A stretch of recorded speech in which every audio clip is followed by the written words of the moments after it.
ओम नमो भगवते वासुदेवाय। ओम नमो भगवते वासुदेवाय। ओम नमो भगवते वासुदेवाय।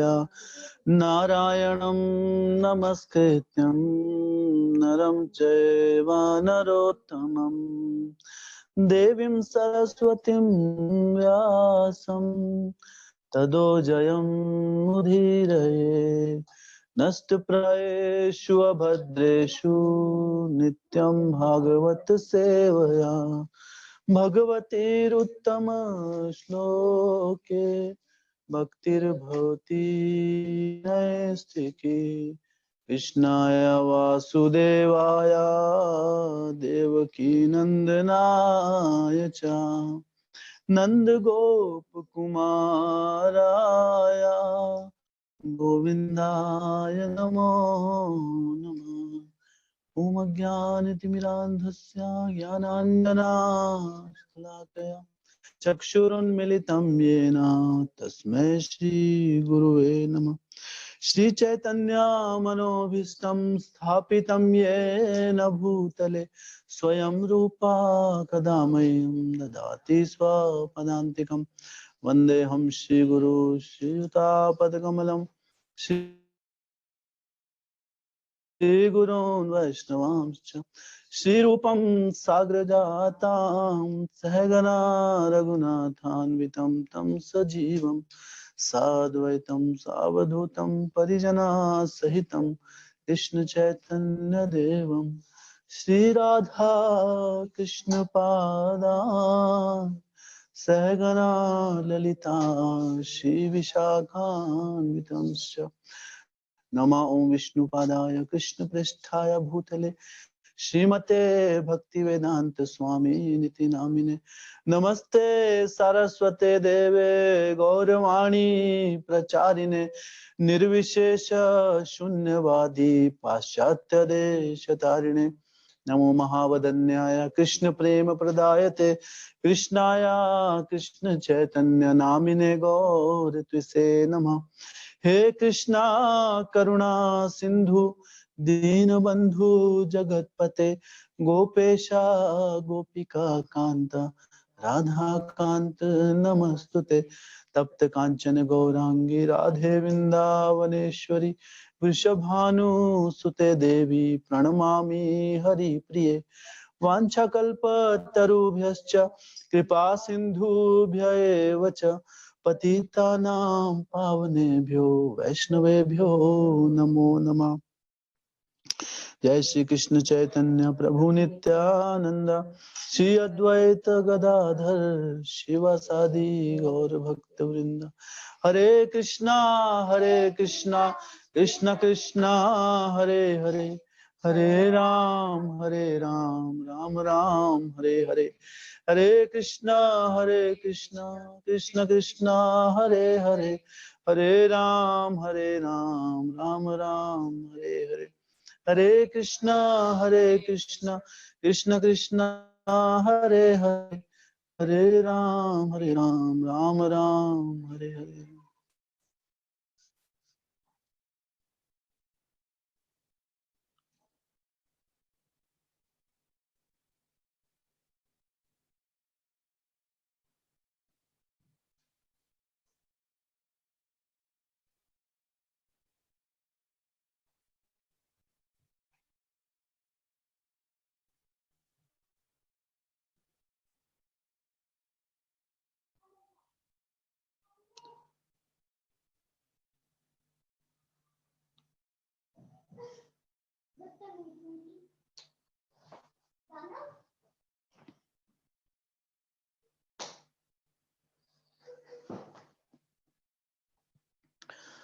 हरे कृष्णा।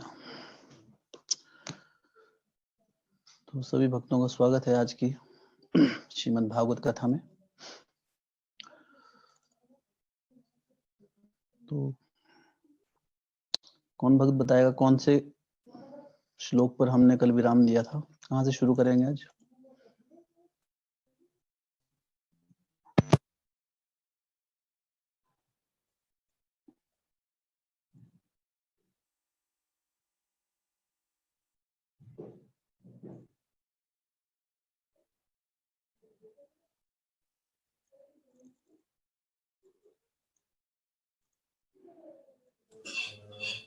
तीस नंबर श्लोक था प्रभु, 29 तक होगी थी चर्चा।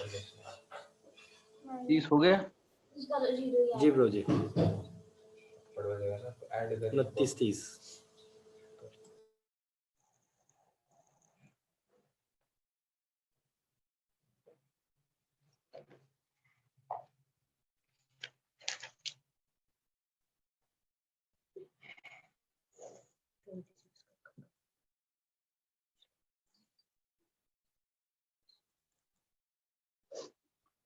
ट्वेंटी 27 श्लोक हमने, हाँ आज 28 से शुरू करेंगे और 30 पे खत्म करेंगे। ठीक है, हरि बोल।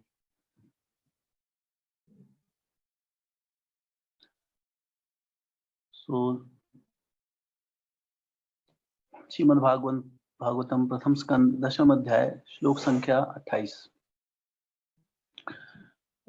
नूनं व्रतस्नानहुता दिनेश्वरः समर्चितो यस्य गृणीत पाणिभिः पिबन्ति यः सख्ये धरामृतिं मुहुर्विजयस्त्रियः मुहुर्यदाशयः। हे सखियों, तनिक उनकी पत्नियों के विषय में सोचो जिनके साथ उनका पानी ग्रहण हुआ था। उन्होंने कैसा व्रत, स्नान, यज्ञ तथा ब्रह्मांड के स्वामी की सम्यक पूजा की होगी, जिससे वे सब उनके अधरामृत का निरंतर आस्वादन कर रही हैं। ब्रजभूमि की लीलाएं, बालाएं ऐसी कृपा की कल्पना से भी ही प्राय मूर्छित हो जाती होंगी। तो यहाँ पर जो कंटिन्यू अपनी चर्चा को आगे बढ़ाते हुए हस्तिनापुर की स्त्रियां और बता रही हैं भगवान श्री कृष्ण के बारे में कि कितना सौभाग्य है भगवान श्री कृष्ण की, जो द्वारका लीला जब कर रहे थे तो उनकी 16,108 पत्नियां थी। तो 16,108 पत्नियां जो थी उनके लिए भगवान ने 16,108 महल बनाए थे और हर महल में वो स्वयं रहते थे। भगवान ने अपने आप को विस्तार किया हुआ था। तो ये बता रहे हैं कि कितना उनका बड़ा सौभाग्य है, जिन्हें भगवान इतना सौभाग्य मिला, उनका सानिध्य मिला और उनका संग मिला।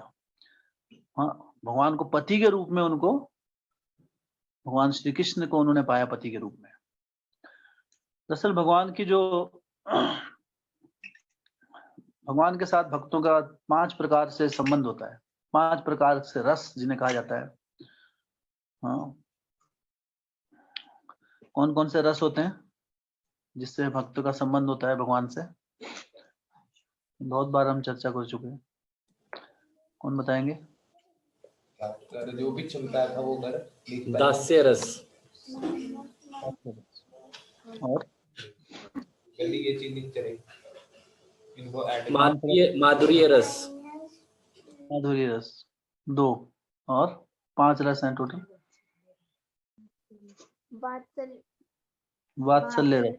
वात्सल्य रस 3 और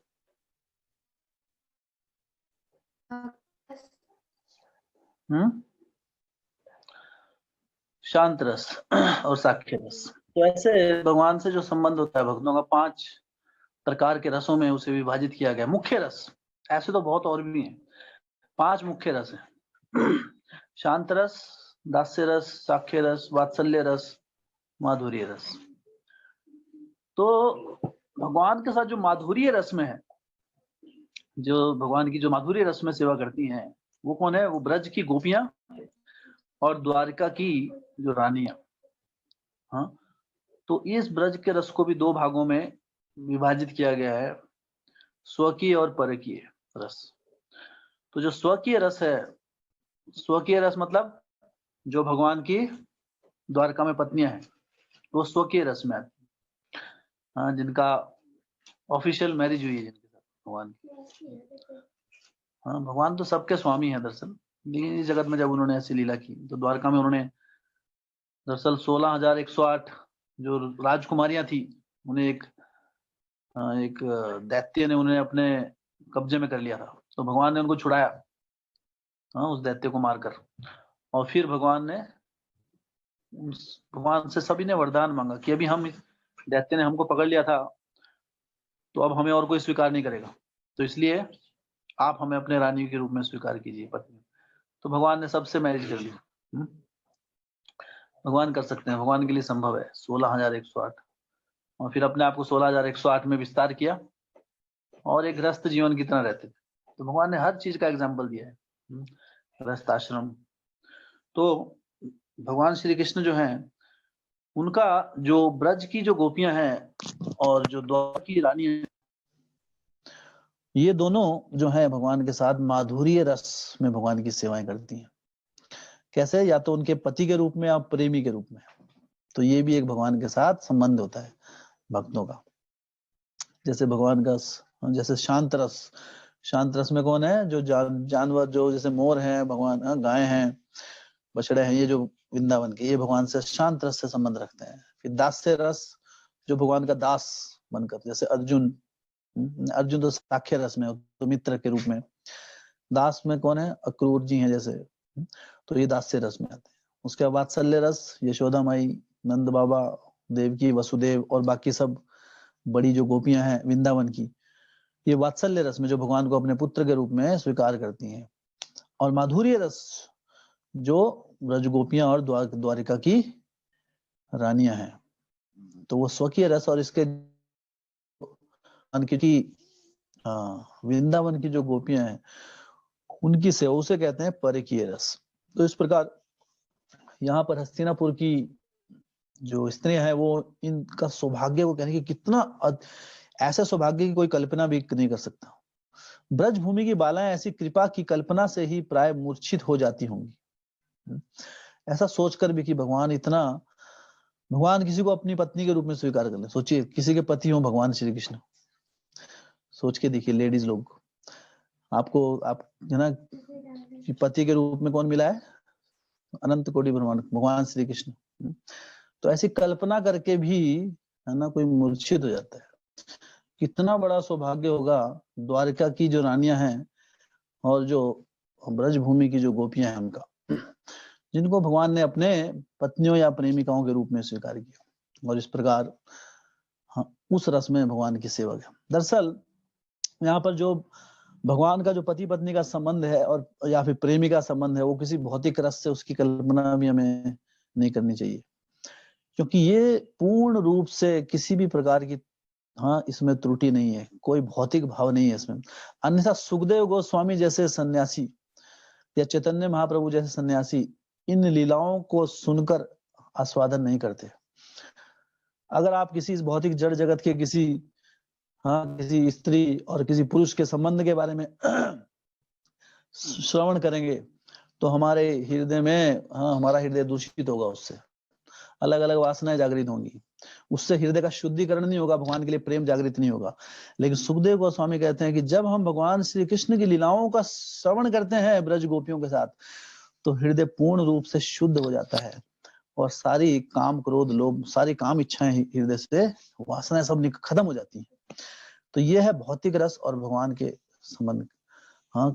जो गोपियों का जो संबंध है भगवान से, तो उसमें किसी भी प्रकार की त्रुटि, कोई भौतिक भाव नहीं है। एकमात्र भगवान का शुद्ध भाव, उनसे उनकी सेवा, अपने आप को निछावर कर देना। गोपियों का भाव क्या था कि वो सिर्फ भगवान की प्रसन्नता।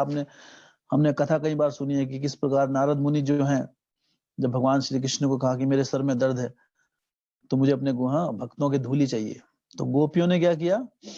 अपने पैर की धूली दे दी उनको। तो उन्होंने कहा कि अगर आप ऐसा करेंगे तो नरक में जाएंगी। तो गोपियों ने उस समय कहा कि हमें नरक की वेदना से हमें कोई चिंता नहीं है, हमारी अत्यधिक वेदना, ये हमारी असहनीय वेदना है कि भगवान को कुछ वेदना हो रही है। तो उनकी वेदना को, उनकी प्रसन्नता के लिए, उनकी सेवा के लिए अगर हमको एक क्षण के लिए भी उनको हम प्रसन्न कर सकें, उसके बदले में हम अनंत काल के लिए नरक में बिता सकते हैं। तो ये भाव है उनका। इस जगत में जो संबंध है स्त्री और पुरुष के बीच में, उसे प्रेम नहीं कहते हैं। दरअसल शुद्ध प्रेम इस जगत में संभव नहीं है। वैसा, क्योंकि जड़ जगत है। जड़ जगत में जो है, पहली बात तो ये संबंध शाश्वत नहीं है। कुछ समय के लिए या तो पति पत्नी के रूप में हस्बैंड वाइफ एक साथ होते हैं, लेकिन उसके बाद मृत्यु उन्हें अलग कर देती है। ये शाश्वत नहीं है। लेकिन भगवान से जो संबंध है वो शाश्वत होता है। हाँ, जो गोपियों का या ब्रज गोपियों का या द्वारका की रानियों का जो संबंध है वो कैसा है, वो शाश्वत संबंध है। हाँ, और उसे भगवान का जो गोपियों के साथ संबंध या द्वारका की रानियों के साथ संबंध, वो इस जड़ जगत के पति पत्नी का जो संबंध है उससे पूर्ण रूप से अलग होता है। हाँ, वो तुलनात्मक भी नहीं है दरअसल, क्योंकि यहाँ पर जड़ जगत में क्या है, प्रेम जो है, शुद्ध प्रेम जड़ जगत में संभव नहीं है। अगर वो संभव होता तो हमें गोलोक वृंदावन अपने इस भौतिक जगत को छोड़ के जाने की जरूरत ही नहीं थी। अगर शुद्ध प्रेम यहाँ पे संभव होता तो क्यों अध्यात्म की जरूरत होती, क्यों हम भगवान के वैकुंठ धाम की बात करते। ये सिर्फ बाह्य आकर्षण होता है। सिर्फ एक युवक एक युवती की तरफ बाह्य रूप से हम आकर्षित होते हैं, हाँ, लेकिन असली में जो आकर्षण है वो किसका होता है, आत्मा का होता है। कोई व्यक्ति, कोई पुरुष किसी स्त्री की मृत शरीर से आकर्षित नहीं होता है, या कोई स्त्री किसी पुरुष की मृत शरीर से नहीं होगी, लेकिन क्योंकि उसके अंदर आत्मा है, और आत्मा क्या है, वो परमात्मा का अंश है। तो भगवान का अंश है, इसलिए कोई इस जगत में भी अगर कोई हम किसी से आकर्षित होते हैं, वो सिर्फ भगवान की कृपा से होते हैं। वो भी हम भगवान को ही आकर्षित हो रहे हैं। एक्चुअली हम भगवान से आकर्षित होते हैं। क्यों? भगवान के एक अंश जो आत्मा जिसे कहते हैं, उससे आकर्षित होते हैं। हाँ, अगर कोई पति है, अगर उसकी पत्नी की मृत्यु हो जाए उसके बाद, हाँ, तो वो जीवन भर उसके साथ रहना नहीं पसंद करेगा, है ना। वो उसको कहेंगे कि अभी जाओ, इसको शमशान में लेके जाओ ना, अंतिम संस्कार करो। क्यों? क्योंकि जिससे वो प्रेम करता था वो चला गया उसमें से। तो हम शरीर से प्रेम नहीं कर पाते, कहीं नहीं कर सकते, शरीर से प्रेम कर ही नहीं सकता कोई। क्यों? क्योंकि शरीर नश्वर है, तो मिट्टी है। लेकिन जब तक इसमें आत्मा का वास है, तब कोई व्यक्ति चलता फिरता जब हमें दिखता है, तब हम उससे उसकी तरफ आकर्षित हो पाते हैं। तो वो जो आकर्षण है वो दरअसल किसकी, आत्मा की वजह से, और आत्मा भगवान का अंश है, परमात्मा का। इसलिए अंतिम रूप में हम क्या है, भगवान से ही आकर्षित होते हैं। तो एकमात्र जो आकर्षण करने वाला जो केंद्र है, जो तत्व है, वो है स्वयं भगवान। भगवान के अलावा इस जगत में अगर कोई भी चीज आकर्षित दिखती है तो हमें समझना चाहिए कि ये भगवान का एक चिंगारी है। गीता में भगवान कहते हैं कि कोई भी चीज अगर भगवान का विभूति योग बताते हैं अपने, कि वो विभूतियों के बारे में बताते हैं, हाँ, कि मैं क्या हूं सब कुछ, तो भगवान ने कहा कि मेरे इस जगत में मेरी जो लीलाएं हैं, मेरी जो शक्तियां हैं, वो अनंत है। हाँ, और गीता में पूरा पूरा चैप्टर बोलने के बाद भगवान कहते हैं कि जो मैंने बताया हे अर्जुन, वो सिर्फ एक चिंगारी है, कि इतनी बड़ी अग्नि में से एक चिंगारी है जो मैंने बताया। तो इस पूरे जगत के, अगर पूरे जगत के हर प्रकार के सौंदर्य को, पूरे सौंदर्य को अगर एक रूप दे दिया जाए, तो वो भगवान श्री कृष्ण के सौंदर्य की एक चिंगारी है। लेकिन जड़ जगत में हम गुणों के प्रभाव से, रजोगुण के प्रभाव से, वो जब एक चिंगारी है, उस चिंगारी का भी एक अंश जब हमें दिखता है कहीं, हाँ, तो व्यक्ति मैड हो जाता है, कई बार पागल हो जाते हैं इसके पीछे। हाँ, ऐसी होती है वासनाएं। हाँ, लेकिन वो भगवान के सौंदर्य के सामने वो कुछ भी नहीं है दरअसल, उसकी तुलना भी नहीं हो सकती। सागर के सामने जैसे बूंद का कोई महत्व नहीं है। तो क्योंकि भगवान के एक चिंगारी, हाँ, एक रति मात्र, कण मात्र सौंदर्य से हम इतना आकर्षित होते हैं, तो सोचिए भगवान कितना आकर्षण होगा उनके। तो बुद्धिजीवी व्यक्ति है, वो अपने आकर्षण का केंद्र भगवान को बनाता है, ना कि जड़ जगत के किसी जड़ जगत के किसी प्राणी को। भक्त लोग कैसे देखते हैं इस जगत में कोई भी दूसरे प्राणी को? ऐसा नहीं कि हम फिर से नफरत करते हैं, नहीं।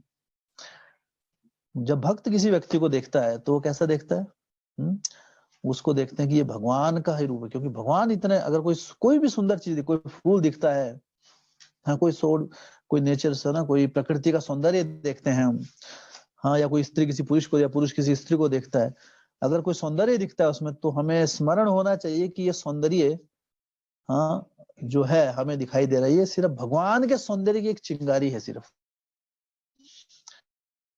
और बहुत खूबसूरत है, इसलिए हाँ, इस जगत में कोई खूबसूरत हो सकता है। एक बार श्रील प्रभुपाद जी मॉर्निंग वॉक में जा रहे थे।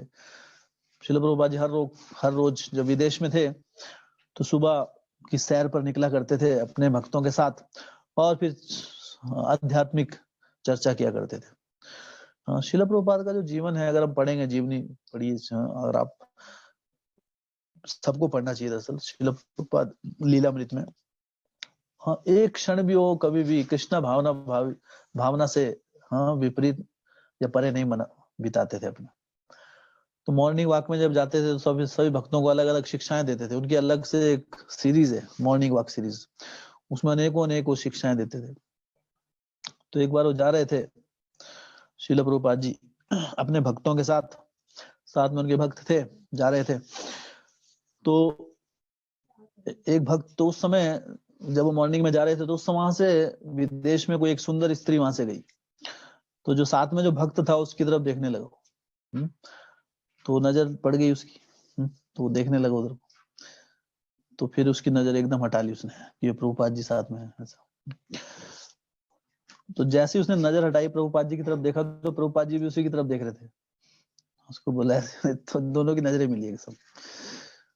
तो प्रभुपाद जी ने जैसे ही नजरें मिलाई, ऐसा होता है ना जैसे अभी कुछ गलत हो गया, फिर उन्होंने देखा अरे प्रभुपाद जी तो नहीं देख रहे। तो जैसे प्रभुपाद जी की तरफ देखा तो प्रभुपाद जी उन्हीं की तरफ देख रहे थे ऐसे।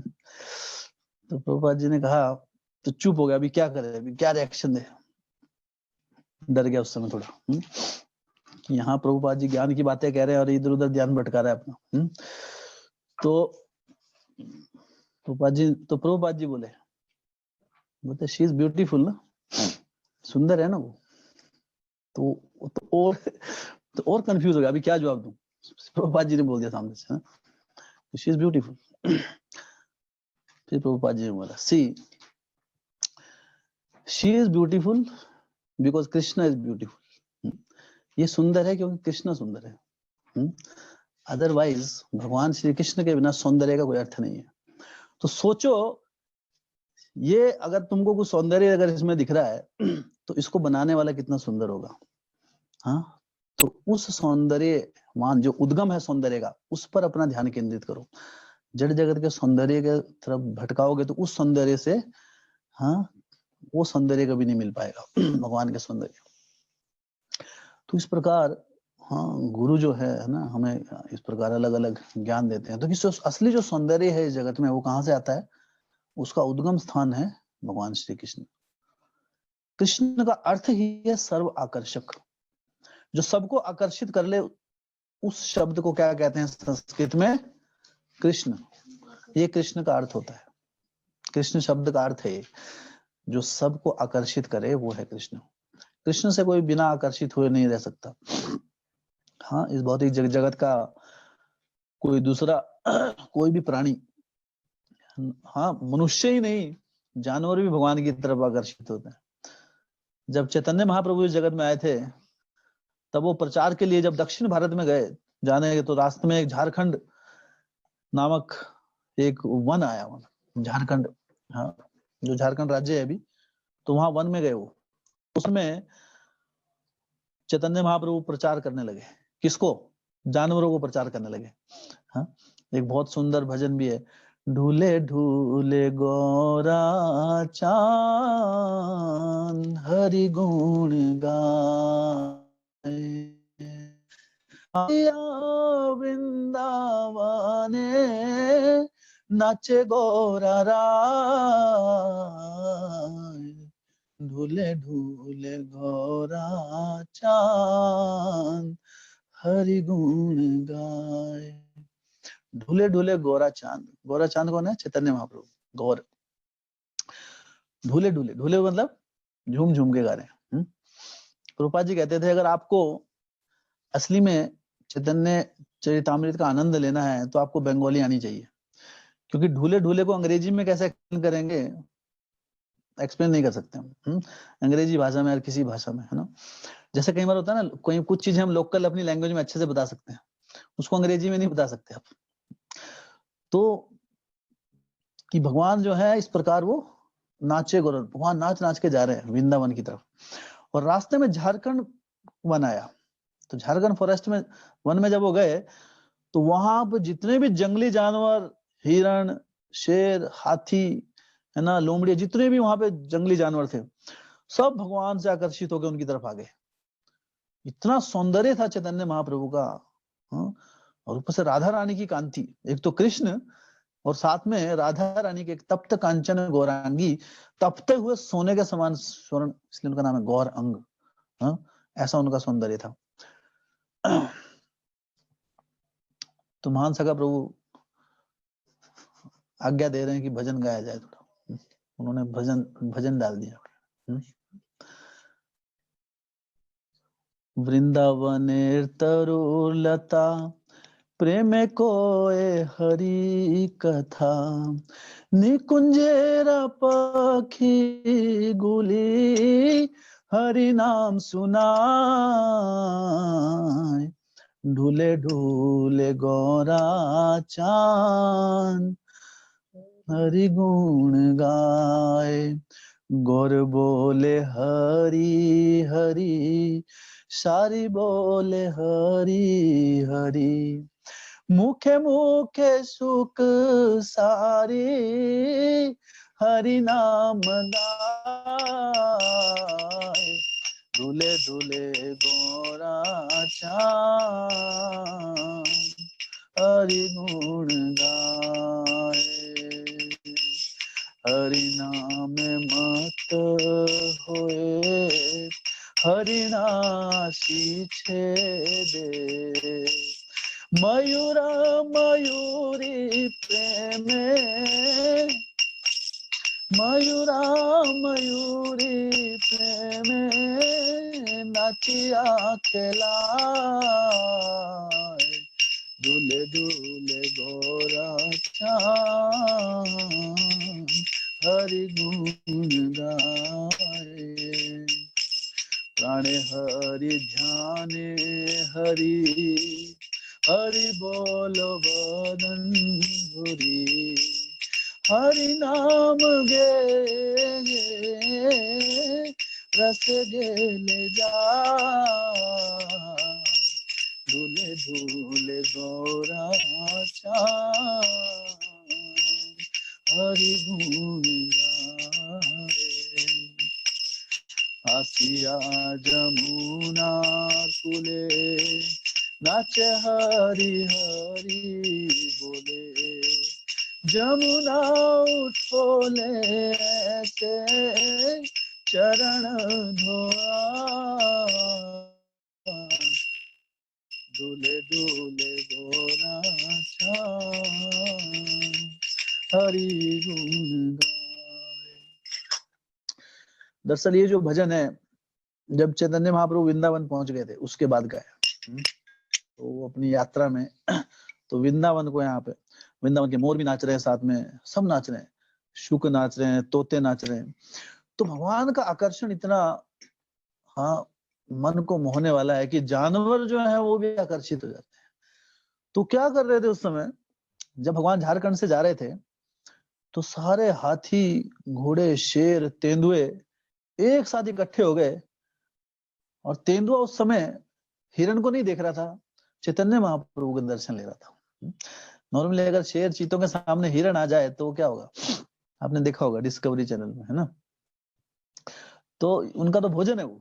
हाँ, लेकिन हरि नाम जब है, हरि नाम इतना मधुर है कि हरि नाम और चैतन्य महाप्रभु की कांति इतना मधुर है कि सब खाना पीना भोजन सब भूल गए और एक दूसरे के प्रति प्रेम जागृत हो गया। हाँ, हिरण शेर तेंदुए को गले लगा रहे हैं, इतना सुंदर दृश्य वहां बताया गया। एक दूसरे को गले लगा रहे हैं, है ना, जैसे है ना एक दूसरे गले मिल, जैसे ईद में मिलते हैं, है ना, 3 बार ऐसे मिल रहे हैं एक दूसरे से। और हरि नाम पूरे जो हिरण है अपने दो पैर ऊपर उठाकर, हाँ, और जो बाकी जितने भी जानवर है 2 पैर ऊपर उठाकर चैतन्य महाप्रभु ने उनको कहा कि सभी हरि नाम करो, तो सभी दोनों हाथ ऊपर उठाकर हरि नाम करने लगे। तो ये तो चैतन्य महाप्रभु की कृपा थी जिन्होंने जानवरों को भी नचा दिया। हरि नाम का इतना आकर्षण होता है, हरि नाम के आकर्षण से कोई भी अछूता नहीं रह सकता। हरि और उनका नाम में इतना आकर्षण है।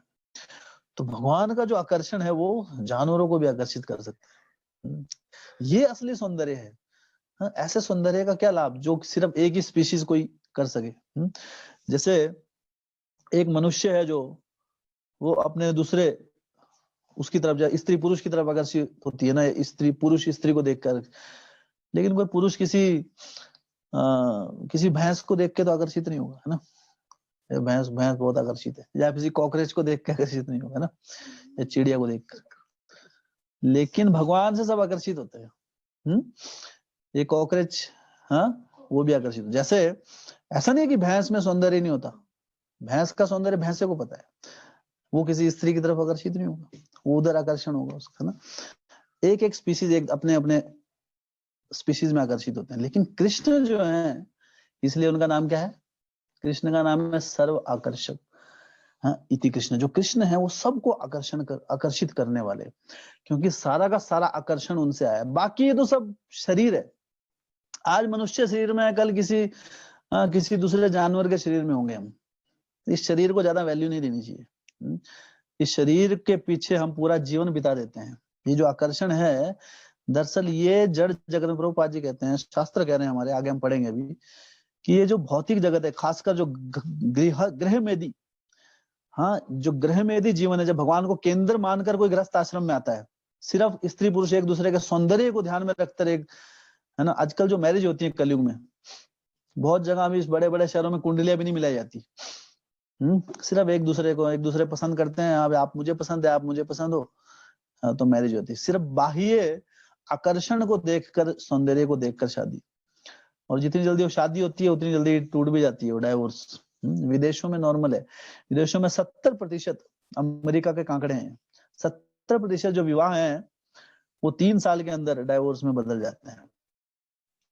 लेकिन शादी से पहले होना कि है ना, मेड फॉर ईच अदर, है ना, हम आपके बिना जी नहीं पाएंगे, और बाद में बोलते हैं हम आपके साथ जी नहीं पाएंगे, है ना, छोड़ दो हमको बाबा, मर जाएंगे। तो उल्टा स्लोगन बदल जाता है। शादी से पहले आपके बिना नहीं जी पाएंगे, और शादी के 2-3 साल बाद क्या होता है, आपके साथ नहीं जी पाएंगे भाई, है ना, जाने दो हमें। तो ये भौतिक जगत है, यहाँ पे कुछ टिकाऊ नहीं है किसी की। इसलिए भावनाओं पे, भौतिक भावनाओं का कोई ज्यादा वो नहीं होता है। हाँ, इसलिए जो शाश्वत जो चीज है, शाश्वत भावना क्या है? कृष्ण भावना। इस जगत की जो भावना है वो बदलती रहती है। आज एक व्यक्ति दूसरे को पसंद करता है, कल बड़े दुश्मन बन जाते हो।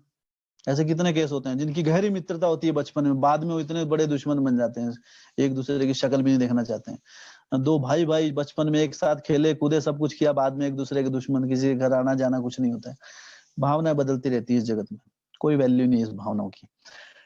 भावना मतलब कृष्ण भावना, और किसी भावना का कोई मतलब नहीं है। सब क्या है? ये क्षणिक भावना है, कुछ समय के लिए भावनाएं जागृत होती हैं, और फिर कोई दूसरी भावनाएं आती हैं, वो उस पर हावी हो जाती है, तो ये भावना चली जाती है, दूसरी भावना आ जाती है। हाँ, तो इसलिए बोलते हैं भावनाओं, भौतिक भावनाओं में हमें नहीं बहना चाहिए। कृष्ण भावना को जागृत करने के लिए हमें अपना पूरा जीवन लगा देना चाहिए, क्योंकि यही हमारी असली चेतना भावना है। हाँ, और यही हमारे साथ, यही हमारी एक्चुअल जो हमारा रिलेशनशिप है, जो संबंध है, वो कृष्ण से शाश्वत है। और भगवान के प्रति जो भावना है, इसका कभी अंत नहीं होगा। इस जड़ जगत की किसी भी वस्तु, विषय या किसी भी व्यक्ति के प्रति जो भावना है, वो मृत्यु के साथ सब खत्म होने वाली है। जिस प्रकार जब लहर आती है तो रेत के कई कण एक साथ आ जाते हैं, और वो एक दूसरे के पास आ जाते हैं कण, और वो सोचते हैं हम सगे संबंधी हैं, भाई बंधु हैं। फिर दूसरी लहर आ जाती है, फिर वो कोई कण कहीं चला गया, फिर कोई वो कण किसी दूसरे कण के पास चले जाता है, फिर उनके बीच। तो ये भौतिक जगत ऐसा है। आज हम सोच रहे हैं कि ये हमारा बैच है, हाँ, ये मेरे भाई हैं, ये मेरे पति हैं, पत्नी हैं, हाँ, बहन हैं, जीजा जी हैं, वो हैं, जितने भी संबंध होते हैं। हाँ, कुछ नहीं, 50-60 साल 70 साल के बाद सब पूरा बैच अलग, फिर कोई और भाई, फिर हम दूसरी जन्म में जाएंगे, फिर हमारा कोई अगर किसी और जन्म में चले गए, चिड़िया बन गए, तो चिड़िया भाई, चिड़िया बहन, चिड़िया जीजा जी, तो वहां अलग होंगे सब कुछ, है ना, सारी कहानी अलग। हाँ, तो क्या वैल्यू है? कुछ वैल्यू नहीं। तो इस चीज को वैल्यू नहीं, बाह्य सौंदर्य को देखकर, बाह्य, हाँ, जब तक इस भौतिक जगत में रहना है, इन संबंधों की हमको रिस्पेक्ट करनी है, लेकिन इसमें बह नहीं जाना है। इन संबंधों के लिए अपना कृष्ण भावना को नहीं छोड़ देना है। हाँ, इन संबंधों को मेंटेन करना है, क्योंकि भगवान ने हमें दिया है ये भी सब कुछ। तो इन संबंधों को रिस्पेक्ट देनी है, इज्जत देनी है, लेकिन जीवन सिर्फ कृष्ण भावना के लिए होना चाहिए। इन भावनाओं के लिए कृष्ण भावना को खोना सबसे बड़ी, हाँ, नासमझी होती है। हाँ, क्योंकि हमारी जो असली भावना है, जो शाश्वत है, जो मृत्यु के बाद भी नहीं मिटेगी, वो है कृष्ण के साथ। हाँ, बाकी सब भावनाएं जो है वो आती हैं, जाती हैं, बदलती रहती हैं। इसलिए बाह्य सौंदर्य, भौतिक जगत के बाह्य सौंदर्य को कभी भी हमें बहुत ही हृदयपूर्वक नहीं लेना चाहिए। ये सौंदर्य कुछ समय के लिए होता है, उसके बाद क्षीण हो जाता है। फिर धीरे धीरे वो, कोई व्यक्ति अगर किसी एक की तरफ अभी आकर्षित है, कुछ समय के बाद भावनाएं चेंज हो जाएंगी, वो दूसरी की तरफ आकर्षण हो जाएगा।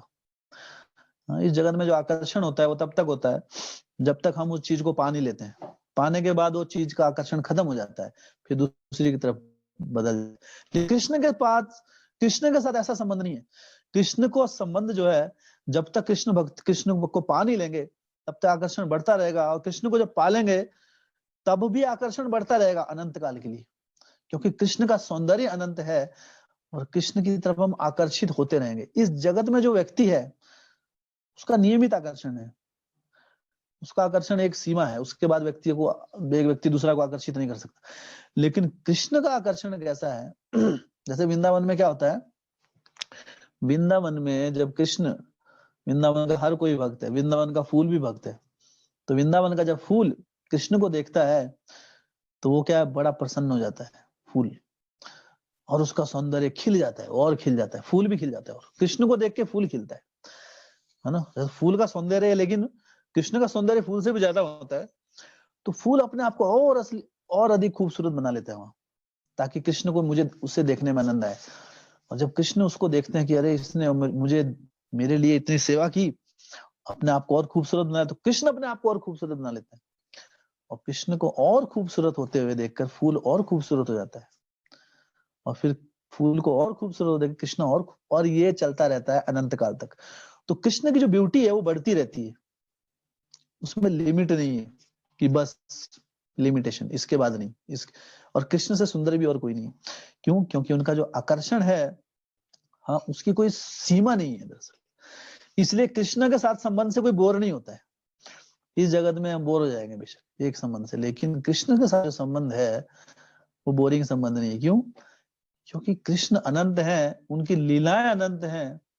जब उनके साथ आप जाएंगे, हाँ, अगर इसी प्रकार कृष्ण भावना मित्र से जुड़े रहे, सभी नियमों का, भक्तियों का पालन करते रहे, तो वो, हाँ, इस जन्म के बाद भी हम भगवान के धाम जा सकते हैं। ये हमारे ऊपर निर्भर है कि कितने सीरियस हैं हम। तो वहां जाके क्या करना है, गोलोक धाम में जाके? वहां ऐसा नहीं है, पढ़ाई नहीं करनी है आपको, है ना। बच्चे लोग परेशान रहते हैं, पढ़ना है, अभी एग्जाम देना है। वहां कुछ नहीं, खेलना है वहां जाके सिर्फ, और डेली अलग अलग खेल, कोई खेल रिपीट नहीं होता है वहां पे। डेली कृष्णा एक नया खेल क्रिएट करते हैं वहां पे। और जो आपका संबंध होगा, कृष्णा, अभी ग्वाल बाल होंगे, गोपी होगी, या फिर कोई भी होगा, वहां की जो जो गायें भी हैं वहां की, वो भी पूरा भगवान के साथ पूरा खेल खेलती हैं, उनके साथ अलग खेल खेलते हैं भगवान। हाँ, तो इतने वहां पर खेल है, इतनी वैरायटी है वहां पर, और ये खेल अनंत काल तक चलते रहते हैं। हाँ, फिर भी खेल खत्म नहीं होते हैं, है ना। इस जगत में कितने खेल होते हैं। अभी देखिए, आप अपने दोस्तों से आप मिलते हैं, मान लो अभी जैसे, तो कितने खेल खेल लेंगे। हाँ, जैसे आप देखिए, ज्यादातर जो बड़े लोग क्या करते हैं, आपस में खेल के ताश खेलते हैं, दूसरा खेल पता नहीं उनको, या कुछ और थोड़ी इधर प्रजल्प करते हैं ना। प्रजल्प, ताश, और थोड़ा प्रजल्प में सब आ गया ना। और क्या होता है, जो आप हमने देखा है, जैसे अभी दो मान लो तो हम क्या करेंगे, अंताक्षरी खेल लेंगे ज्यादा ज्यादा, है ना। दो चार चीजें होती हैं आजकल, छोटे बच्चे खेलते हैं, स्टोन पेपर सीजर, वही खेलते रहते हैं, है ना। और कोई पता ही नहीं, है ना। दो चार खेल हैं बस उसके बाद कुछ खत्म, खेल ही खत्म, क्या करें, बोर हो गए। गोलोक धाम में ऐसा नहीं है। तो खेल भी खेलना है तो अच्छे से खेलो, क्यों जड़ जगत के खेल में फंसे हो। यहाँ खेल जो है ये लिमिट है, हर चीज में सीमा है। कृष्ण के साथ खेलने में कोई सीमा नहीं है।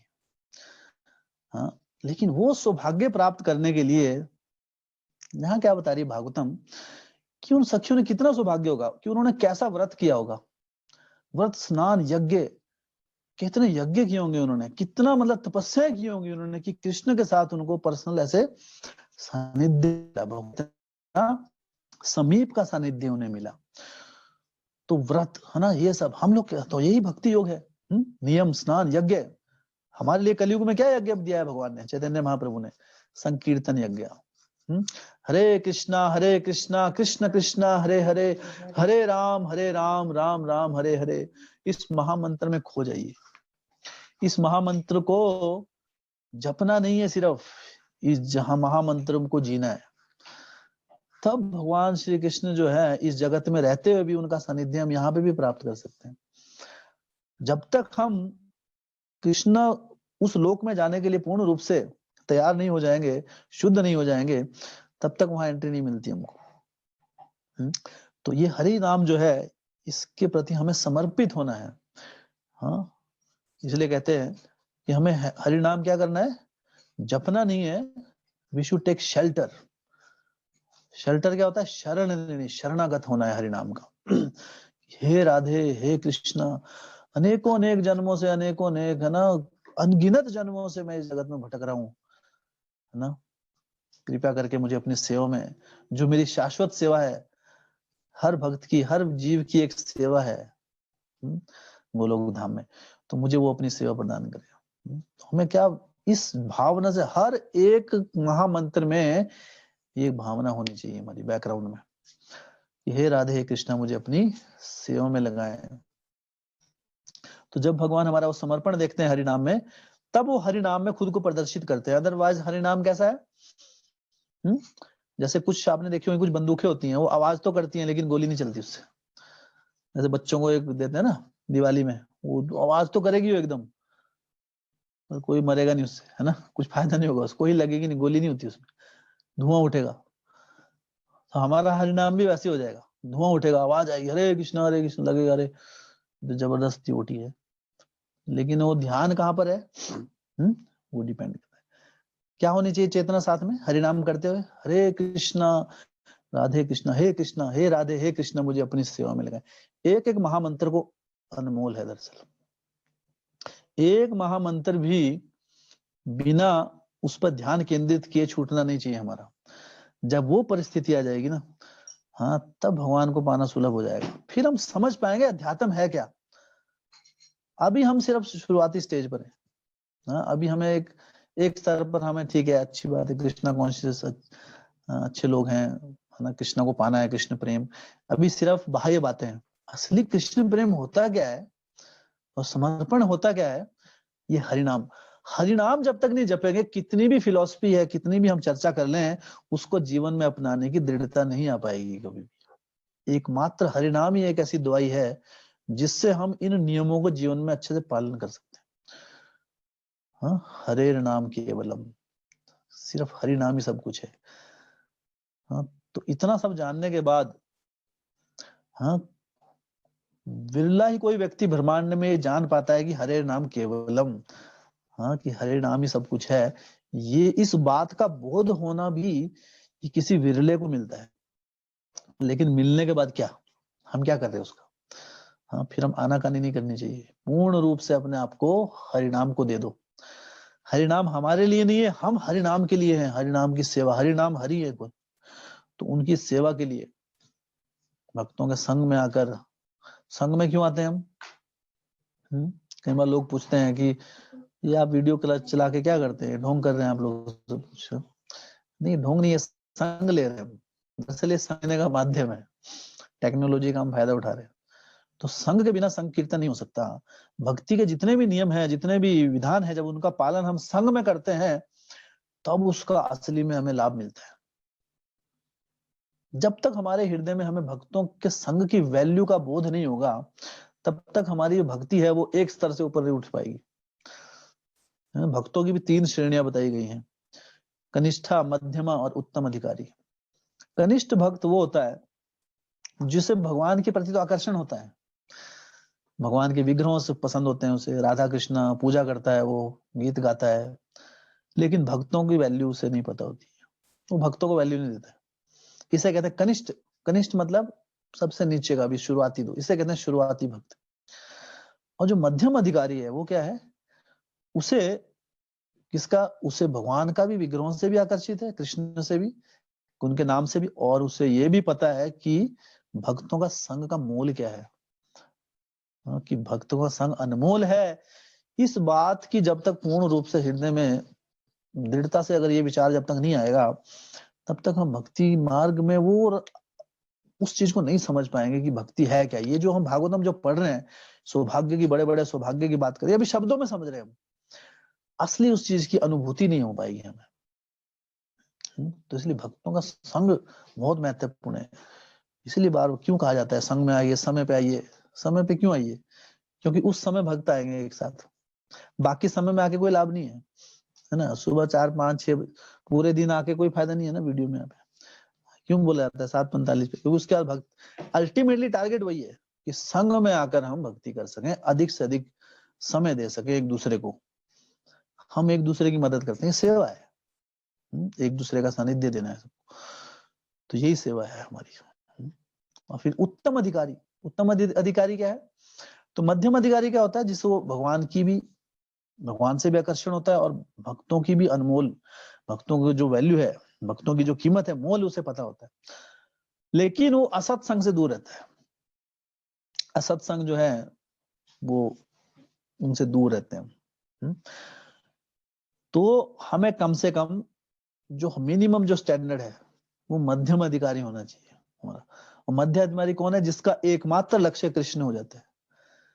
एकमात्र लक्ष्य कृष्ण है। अभी कृष्ण प्रेम प्राप्त नहीं हुआ है, लेकिन लक्ष्य कृष्ण को बना लिया है अभी, और कृष्ण को केंद्र मानकर ही सारे नियमों का पालन कर रहे हैं, उसे कहते हैं मध्यम अधिकारी।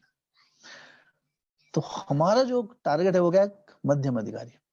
फिर जो उत्तम अधिकारी है, जब पूर्ण कृष्ण प्रेम जागृत हो गया हृदय में, तब इन नियमों का कोई मायने नहीं रखता। अभी हमारे लिए भक्तों का संग आवश्यक है, जरूरी है।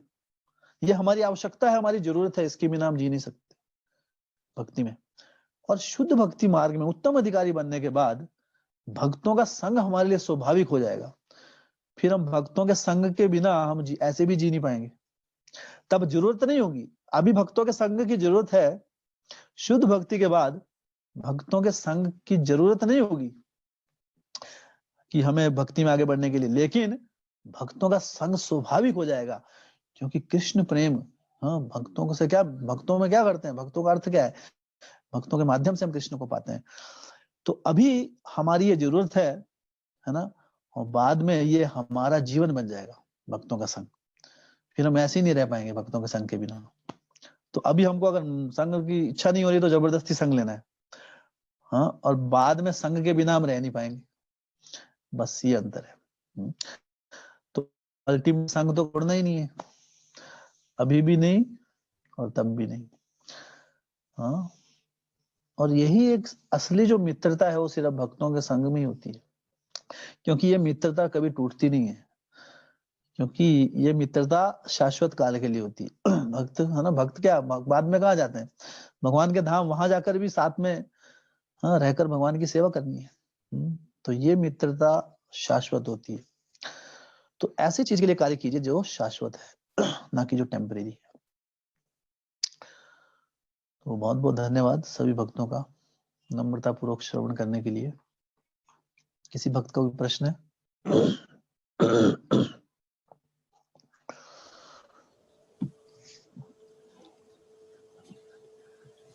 हरे कृष्णा। किसी का कोई प्रश्न ओके, नहीं है तो बहुत